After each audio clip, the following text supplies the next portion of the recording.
There is something profoundly mysterious about encounters that repeat themselves. When that person returns, when paths cross once more, regardless of time or distance, the feeling is that the universe is trying to tell you something. Coincidence? No. As Carl Jung put it, chance is simply the name we give to the unknown. Behind these twists and turns of life lies a psychic dynamic, a need of the soul to meet itself through the other. Perhaps they come back because there is something in you that has not yet been understood. Perhaps this repetition is a mirror of your inner journey. What if you saw it not as a sign of romantic fate, but as a deep summons from your own psyche? Prepare yourself to dive into a transformative vision. If this resonates with you, write in the comments. I listen to the universe's signs with awareness. Carl Jung taught us that outer events reflect inner processes. When someone returns repeatedly to your life, it's possible that this experience is shaped not merely by chance, but by unconscious forces seeking expression. Analytical psychology understands this phenomenon as a manifestation of the collective unconscious and synchronicity, a principle by which seemingly unrelated events align with your psyche's inner states. Projection is the first point of attention. The person who returns may represent aspects of yourself that remain unrecognized. When you fall in love, become attached, or even get hurt by them, you may be dealing with fragments of your shadow, parts of yourself that have been repressed or denied, emerging in the other's figure. They come back not only because something between you remains unfinished, but because something within you remains unfinished. Their return is symbolic. It represents the opportunity to integrate those rejected contents. The journey of individuation, central to Jung's work, is the process of becoming whole. In this journey, recurring relationships play a crucial role. They force the encounter with opposites, the inner feminine and masculine, the conscious and the unconscious. When they return, perhaps it is the external manifestation of your animus, the masculine archetype within a woman, trying to build a bridge between inner and outer worlds. None of this is random. If life insists on repeating a pattern, it's because the lesson has not yet been completed. Jung did not see repetition as a mistake, but as a symbolic opportunity for growth. The key lies in stopping the pursuit of the other and beginning to listen to what this recurring presence wants to tell you about yourself. When someone returns repeatedly to your life, it's natural to think of destiny, chance, or some inexplicable magic. However, Carl Jung's analytical psychology proposes a far deeper, more revealing interpretation. The other's return is not about them, but about you. It is your soul attempting to reveal itself. Each reunion carries symbolism that goes beyond emotional surface. It is a mirror reflecting unconscious aspects that need recognition, understanding, and integration. The psychic life is driven by symbols. Jung asserted that the unconscious communicates through images and events laden with symbolic meaning.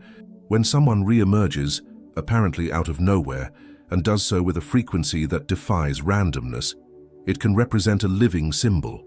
That person then becomes a messenger of the unconscious, not because of who they are objectively, but because of what they subjectively represent to you. Often reunions don't happen because we are meant to be with that person, but because we are unconsciously bound to a dynamic crying out for resolution. The other's return may reflect internal patterns that repeat until they are brought into the light. Consciousness dislikes purposeless repetition, but the unconscious uses it as a strategy. It is the psyche's way of insisting on what has been neglected. Think of how many times an emotional pattern has recurred in your life.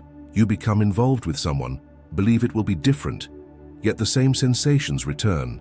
Loneliness, rejection, abandonment, obsession. These patterns are not tied exclusively to the person, but to the symbolic charge they carry for you. The reunion acts like a magnifying glass. The soul invites observation as if saying, "Look more closely. Something here remains uncomprehended." This brings us into the realm of synchronicity, another fundamental Jungian concept. Synchronicity describes the concurrence of meaningful events that lack a direct causal link, but are connected by subjective meaning. When they appear again in your life, precisely when you thought you'd moved on, or when something inside you seems activated for no rational reason, that return may be a synchronistic expression of your psychic state. In other words, they return because something within you is returning too. In many cases, The reunion reveals what is gestating in the unconscious. You may be maturing emotionally, and the return of this figure serves as a marker of transition. You are no longer the same person you were before, and now you can see the other with more clarity or even compassion. On the other hand, if you react exactly the same way with the same intense emotions and the same loss of control, the unconscious is showing you that the inner work remains incomplete. The symbolism of reunion can also point to something more archetypal, the need to integrate the other as an inner image. This person may represent something you seek within yourself, but have not yet recognized. Instead of insisting on keeping them in your external reality, the symbolic invitation may be, recognize what this figure awakens in you. Is it passion, desire, fear, a sense of abandonment? All of this are doorways to self-knowledge. Finally, reunions confront us with unresolved repetition. In Jungian terms, it is as if the self, the regulating center of the psyche, is trying to balance what has been fragmented. The other returns so that you may make decisions with greater awareness, break the compulsion, and make choices aligned with your truth. They do not come back by chance.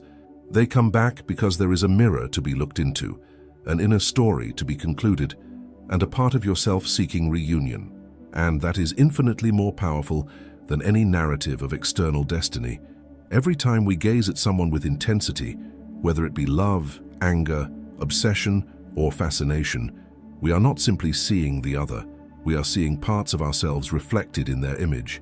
This is the essence of projection, one of the pillars of Jungian psychology. Jung affirmed that we project onto the other what remains unconscious in us: qualities, desires, fears, wounds, archetypes, and aspects of the shadow.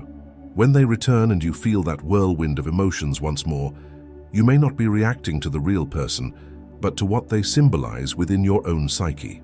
Projection is a natural mechanism of the mind. In the early stages of an encounter, it can even be enchanting. We see in the other all the qualities we crave, everything we dream of, everything we believe we lack. Passion at this stage is a beautiful yet dangerous illusion. We are falling in love with a part of ourselves displaced onto someone else. That is why the phrase "they complete me" is so common. We are recognizing in them aspects that belong to our wholeness, but remain unconsciously unintegrated. Problems arise when we believe those qualities reside only in the other and not in us. We idealize, depend, desire, control. And when they leave, we feel as though we have lost a part of ourselves. In truth, we have lost the projection, and that forces us to confront the emptiness that lay hidden.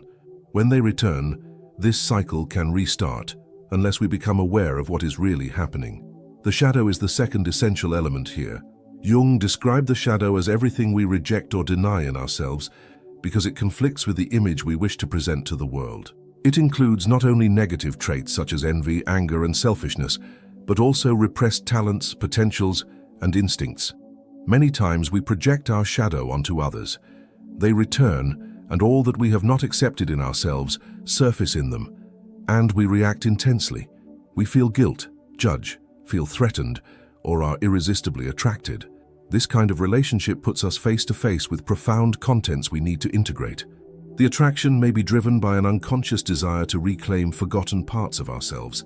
They may be the mirror of your repressed fury, your contained sexuality, your unlived freedom, or they may reflect an old wound that never healed and now returns demanding recognition.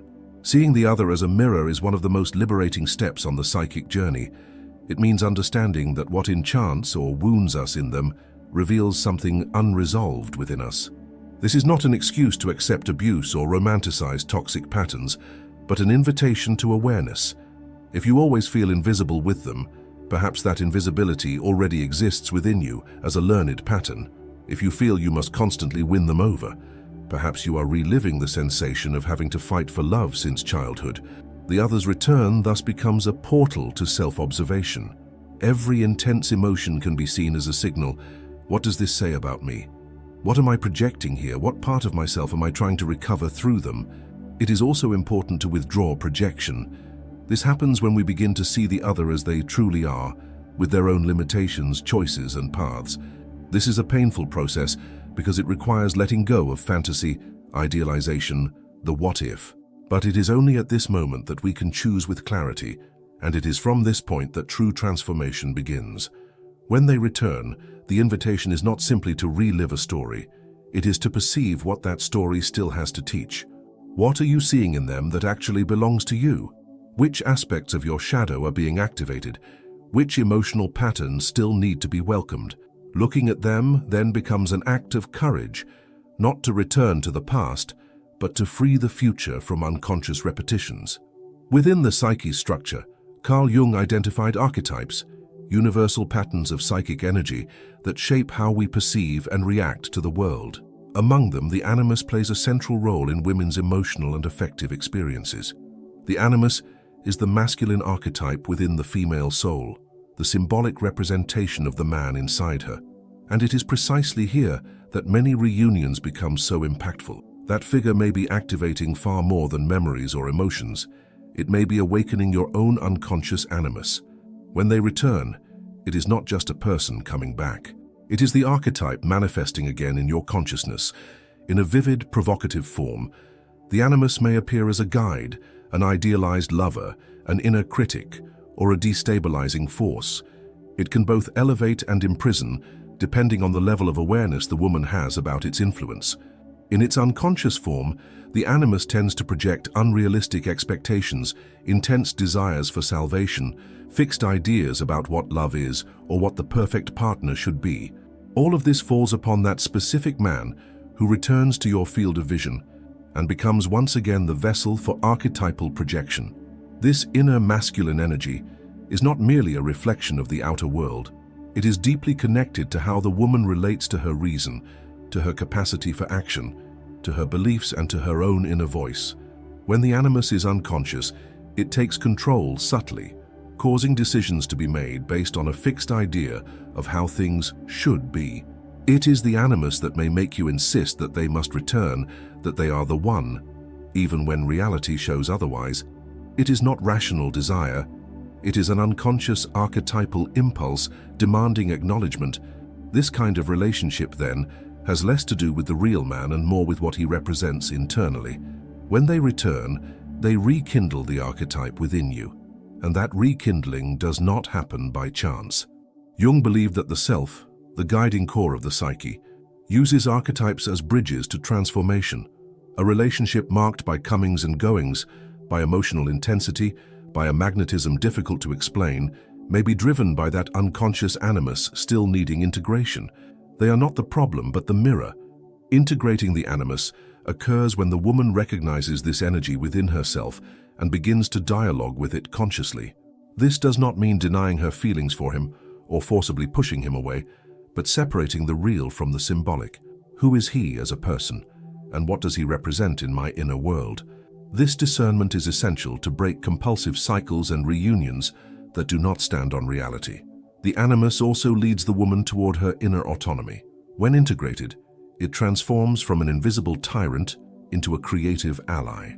It becomes the voice that encourages, that sustains reason, that offers clarity, that guides decisions aligned with one's own purpose. But for this to happen, it is necessary to go through the relationships that reveal its unconscious face, such as those in which they always return and you always get lost. Many women report that these reunions throw them off balance, that they cannot think clearly, that they feel as though under a spell. This experience may be the archetypal animus acting possessively, fed by ancient images of romantic love, salvation, or completeness. It grows stronger in fantasy, and it only begins to lose power when brought into awareness. When they appear again, it may not be the universe trying to reunite two bodies, but the psyche attempting to unite two parts of the soul, the unconscious animus and the conscious feminine. The true reunion does not take place outside, but inside, when you look at this man not as a savior, but as a mirror of your own inner strength that has yet to be fully recognized. There comes a moment when the other's return no longer provokes the same inner storm. They return and something within you remains firm, lucid, perhaps even serene.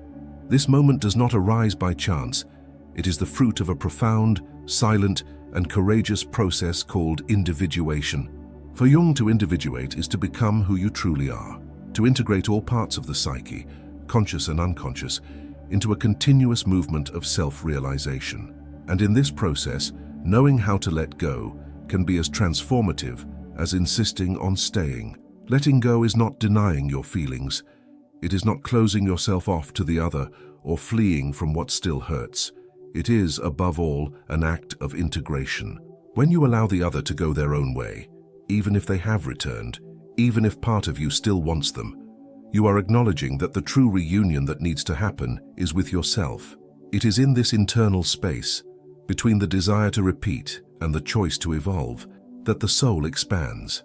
The reunion that repeats is often the reflection of an incomplete search. With each return, life seems to offer another chance to fix the past, relive what was good, change the outcome.